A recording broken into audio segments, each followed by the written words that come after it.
Yo, bro, if you're a little bit more advanced in your self-improvement journey, you've probably read the books that I've recommended to you, and you've probably seen them from other people as well. The 4-Hour Work Week, Deep Work by Cal Newport, 4-Hour Work Week by Tim Ferriss, and there's a couple of other ones which talk about the same thing, Essentialism by Greg McKeown. So you've read these books which essentially talk about this dynamic of reducing your work hours and working less for then the sake of like having more time off, more rest time, more time to sleep and everything. And I've preached that a lot as well. There is an issue with that, which I've discovered myself, which you might be interested in, which is that if you follow this new age advice of minimizing your work hours, you'll sacrifice some elements of your masculinity. What I've found is that I only ever got into the productive work life through reading these books. And it helped me excel and destroy my competition when I was first starting off. But it got to like, this weird point where I started becoming more masculine. I actually had the desire to be like way more masculine. And I just, something was missing. And I realized what was missing was that I actually wanted to work more, but I couldn't because there was nothing for me to do because of this mindset of like, oh, well, only do the top 20% of tasks that give you 80% of the reward. All this stuff we've learned is like, yeah, minimize your work hours, don't do shallow work and everything.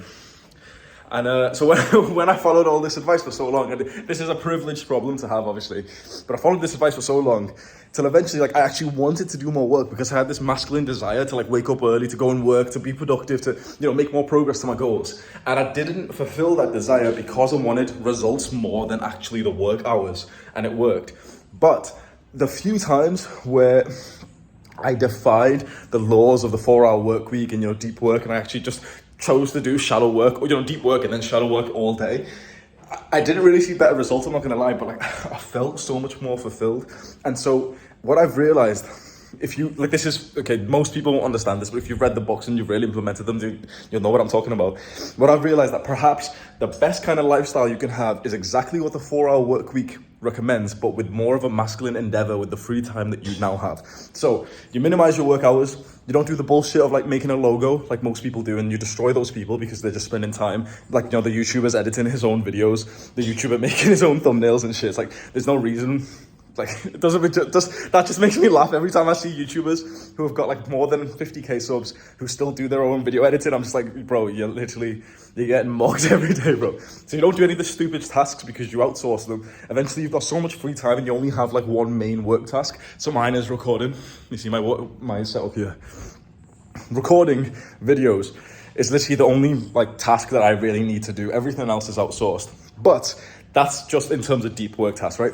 Then what you do is you fill up your time with even more, I won't call them tasks, but I'm calling just even more things to accomplish another goal. So for example, bodybuilding is one of mine, it probably is yours as well. But then you realize, okay, so yeah, like, I do my deep work and I go to the gym, but I've still got like fucking 6 hours free with my day. What do I do, bro?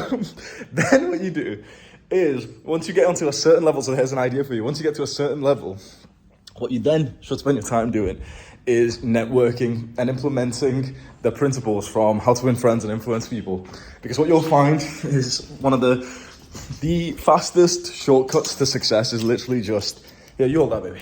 The fastest shortcut to success is literally just get someone who's more successful than you to give you some success. So for example, like I've got people in my network now that I'm just asking, and I'll just ask them like, oh yeah, bro, like can you connect me with Andrew Tate? And they're like, oh yeah, sure. And imagine the fucking success that's gonna come from that. I've got Eman who lives about a couple of miles away from here, gifting me shit which is worth like £8,000. When you get a good, are you ready to bring the key? Once you have a good network like this, you realize that this is how to get to like the upper echelons of success. You get to like a good level, you provide value to the world and everything. And eventually, you got a key, yeah? Yeah. Take this one out. Okay. Eventually you get to the point when you're like, oh shit, like, this is how you get to the next level. So then the way you spend your time on this is, you've always heard of those like businessmen CEOs who like they used to do like fraud shit by like taking someone to dinner, and they say that was like a business expense. You're not supposed to do that because that's like tax evasion or some shit. But essentially you start spending your time just hanging out with other successful people, and you invite them to come to dinner with you. You invite them to come and train with you in the gym. You just go and spend your time with other successful people. And what happens when you do that is like you bounce off each other's success. And it's one of the best things that you can do once you've got some free time. But pretty much just don't only stay with the elements of the 4-hour work week, because if you do, I think you'll be limiting yourself. I think get to the point where you're doing the 4 hours of deep work a day, but then after that, still fill up the time with something that's very impactful. Like I personally filled up my time with just reading books, and I'm not gonna lie, like yeah, it was, you know, it's productive and stuff, but I'm not gonna lie, like I don't think it was that high ROI. One conversation with a successful guy is worth more than reading 10 books. Honestly, probably more. Anything you want to add, baby? What? That's not a bad angle. That's a horrible angle. Stop it. I don't want to be on your videos anymore. Hope that helps you, bro. That was a stream of consciousness. There's something else I was going to say as well. You're not putting that in the garbage chute? It's too big. Oh. I don't know where the main trash room is. Okay, we'll go see downstairs. Yeah. There's something else I was going to say, though.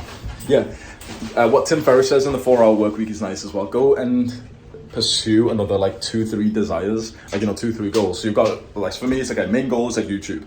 Second goal after that will be bodybuilding. And that takes up literally like, on average, like 2 hours of my day. Because recording videos, like I record a week's worth of content, usually before 12 o'clock. Like I can record 7 videos when I wake up and it won't even be 12 o'clock yet. So that plus the gym, obviously like that's only 1 day a week. So then you need other shit. So it's like, okay, shit, you may as well pursue a goal of MMA. You may as well pursue a goal of wanting to network with other successful people. Make sure you're still spending your time being productive. Because I think many people use the deep work element almost like as a cope of like, oh, well, see, you know, I've done my deep work, so now I don't need to be productive anymore. But still, obviously, spend your time on rest as well, because that's important. But I found that, like, I have not wanted to shut off personally. I've wanted to, I've not wanted to shut off. I've wanted to, like, keep grinding away. I don't think they have one here, babe. Yeah, it's not in the like garbage chute. They've got a main. Yeah. Excuse me. Do you have a garbage chute here? For the, yeah? What floor you're in, sir? Oh no, for like bigger stuff. Big stuff. This one, every floor in front of lift lobby, there is one Small one, for the garbage. Is there a big For one, now, like you can oversized? throw it back side of the door when you will get exit from the door on your left side. Okay. Okay. Thank you. Sweet. I hope that helped you, bro. I don't know if that was valuable. Just let me know if it wasn't. I'll just shut up. Love you.